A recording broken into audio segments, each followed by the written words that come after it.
So today we're going to talk about a book that I read recently by Dr. Ben Bikman. His book is called Why We Get Sick.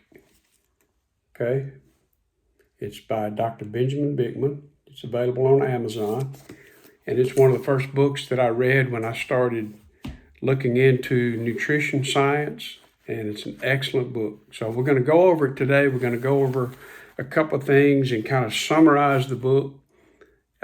We're going to talk about, what is insulin resistance, and, how do we know we have it?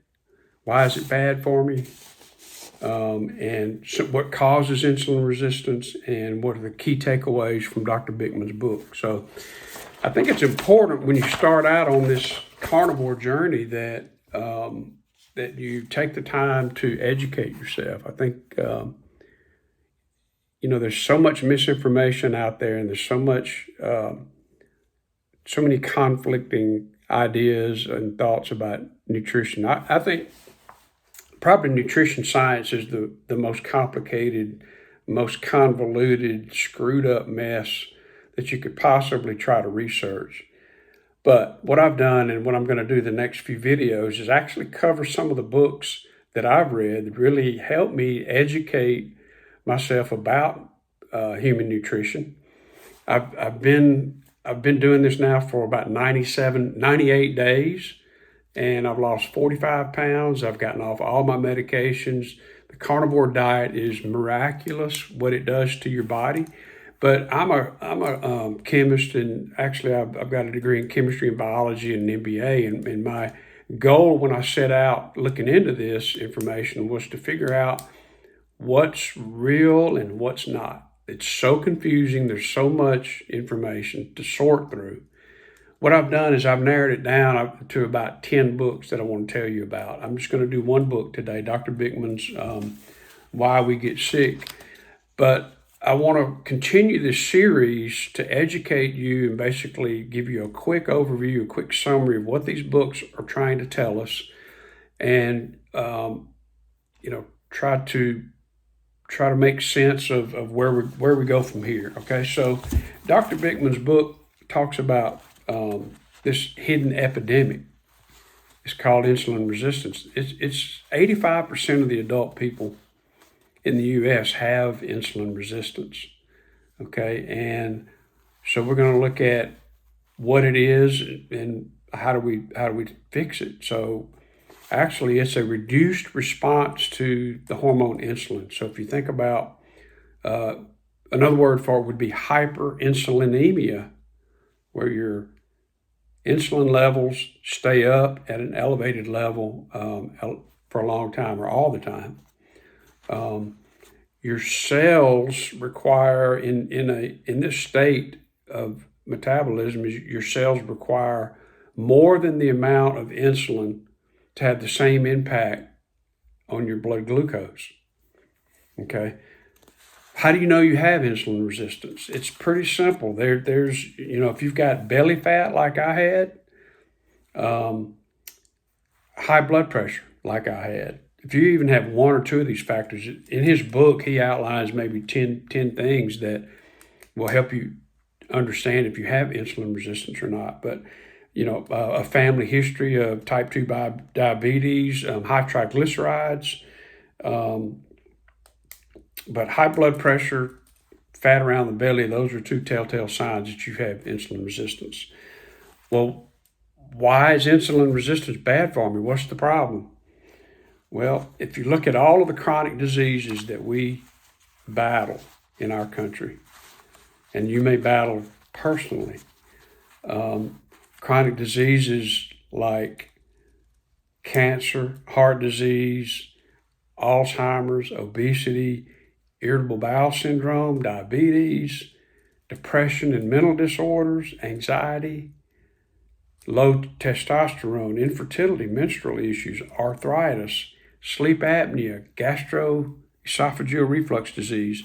There's so many chronic issues, and I had a lot of these until I started carnivore diet. There were 5 or 6 of these that I had problems with. So the underlying cause of all these metabolic diseases is the metabolic condition known as insulin resistance. So we really want to pay attention to insulin resistance. I didn't even know what insulin resistant was. When I first started this journey 11 months ago, I had never heard of insulin resistance. I had heard of, type 2 diabetes, but I'd never really heard of insulin resistance. Didn't really understand the concept. Had to read a couple of books to really understand it. But now I do. And, so for example, let's take an example of a typical doctor visit like I did a couple of weeks ago. You go to your doctor, once a year, annual wellness checkup, you get your blood drawn, and typically he's going to pull fasting glucose.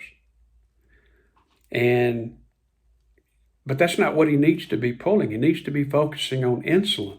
And you have to ask for that. I had to ask my doctor to actually pull my insulin number, my fasting insulin number. So if your glucose is normal, you go back to the doctor, you look at your blood work, your glucose is normal, but you have these other symptoms I talked about earlier, you may go undiagnosed. The only way to really figure this out is to get that insulin checked. So if you have a normal glucose level, but your insulin is way up here, you're hyperinsulinemic. That means your pancreas is having to work twice as hard to get the insulin down to a normal level. What happens over time is as your pancreas becomes less efficient and your body becomes more cells become insulin resistant, your body has a harder time actually keeping that insulin level, the glucose level down. So it takes more and more and more insulin to keep your insulin down, and then eventually it starts creeping up and you can't keep your glucose down and you end up with type 2 diabetes. So you can consider insulin resistance like prediabetes or hyperinsulinemia, and then once you get to a point where your glucose levels can't be controlled anymore, then you become type 2 diabetic. So you may go undiagnosed. If you don't work with your doctor, if you don't educate yourself, read the books, figure out what it is you really need to be monitoring. According to Dr. Bikman in his book, insulin is where the focus needs to be, not glucose.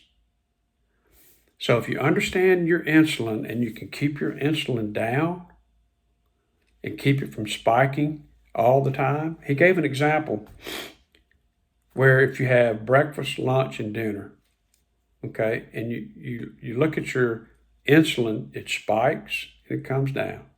Then you have lunch, it spikes, it comes down. Then you have dinner, it spikes and comes down.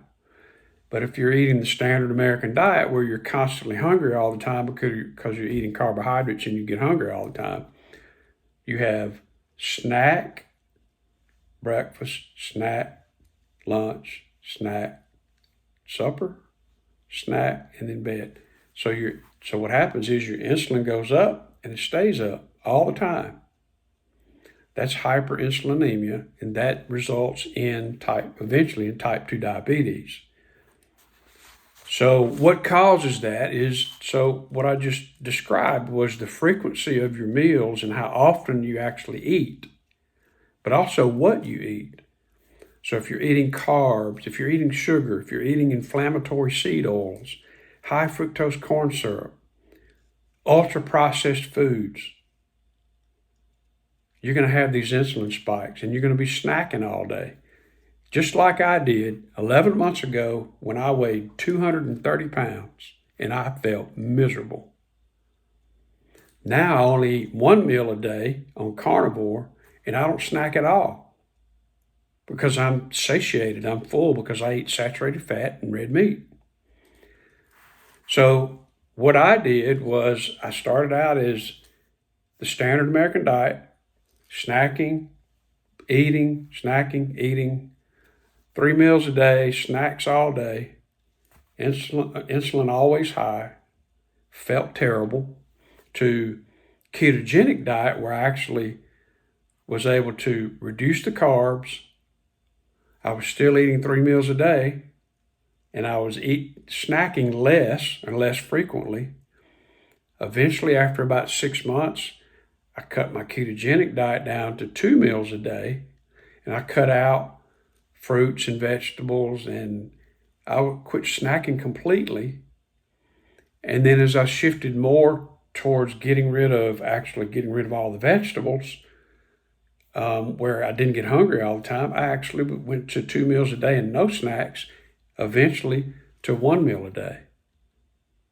So that's the transition that I went through, and it completely changed my metabolic health. I'm off of all my meds. I've lost 45 pounds, feel like a new person.